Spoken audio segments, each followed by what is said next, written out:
Howdy, friend. Sam Houston here, hoping you're living in high cotton. And if you're lucky enough to be in Texas, I know you're most of the way there. Now enjoy your daily dose of Texas history and Texas pride. Well, howdy, friend. Welcome back to the Feed Bandit podcast and your Texas History Roundup for August 16th. So in 1798, Mirabeau B. Lamar, the second president of the Republic of Texas, was born in Georgia. In 1870, Major Zenas R. Bliss enlisted a detachment of 13 black Seminole scouts from a group of 100 who arrived at Fort Duncan from northern Mexico.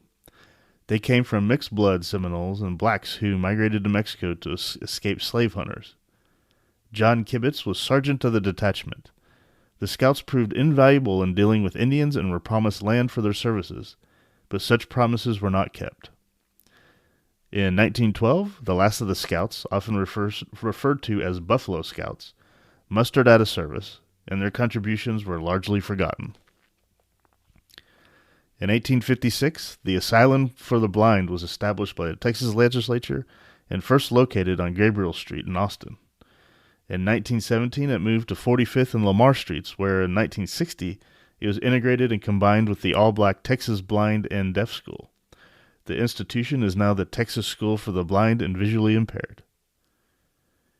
In 1892, possibly the stormiest Democratic convention in Texas history was held in a streetcar garage in Houston, when George W. Clark and Governor James S. Hogg vied for the nomination.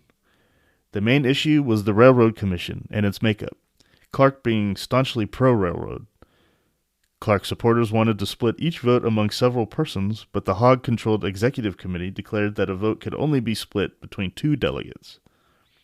The executive committee also decided who would be delegates.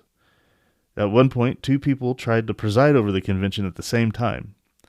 Finally, Clark's delegates bolted the convention and assembled in nearby Turner Hall. Hogg needed 632 votes to be nominated, and when the vote of the remaining delegates took place, he got 697 votes to 108.5 for Clark and 15.5 for others.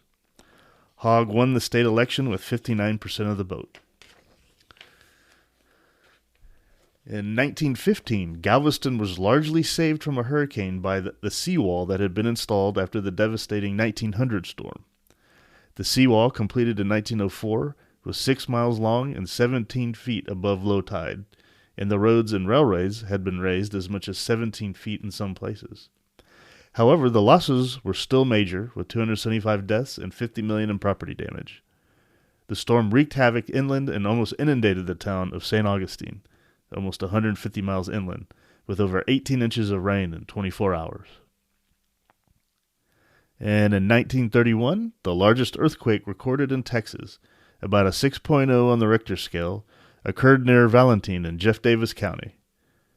Over 100 earthquakes of greater than 3.0 magnitude have been recorded from 1847 to 1994, with the strengths of some being estimated as the Richter scale was not available until 1935.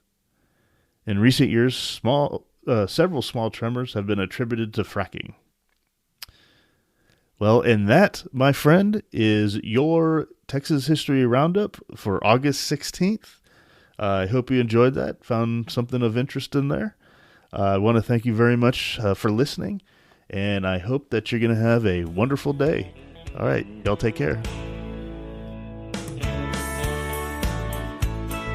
Well, there you have it. If you like our podcast, check us out at feedbandit.com. There you'll find awesome Texas First outdoors gear and apparel. Your purchase helps support the Bandits and keeps this podcast on the air, fighting for you and for Texas. Remember, preserve the tradition, protect the legacy. Until next time.